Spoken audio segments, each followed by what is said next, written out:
ऐसे लग रहा है मुझे इश्क है तुझी से मेरी जान जिंदगानी, तेरे पास मेरा दिल है मेरे प्यार की निशानी। लेकिन अपनी दास्तान रखना चाहती हूँ, अगर आप लोग इजाजत दें तो अपनी दास्तान रखूं। बड़े उत्सुक हो रहे हो सुनने के लिए। अल्लाह सबको जन्नत अता करे। मैं कोई गलत बात थोड़ी कह रही हूँ। बेवफा से दिल लगा कर रो,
पूछते हैं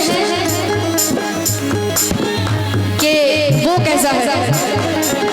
देखो बहुत सारे यूट्यूबर यहाँ पे आए हैं, जितनी मोहब्बत आप लोगों ने दी है, मैं कसम खा के कहती हूँ इतनी मैं लौटा नहीं सकती हूँ, इतनी मेरी हैसियत नहीं कि मैं लौटा सकूँ, मगर मैं सबका शुक्रगुजार हूँ, मैं बहुत बहुत शुक्रगुजार हूँ आप सबका।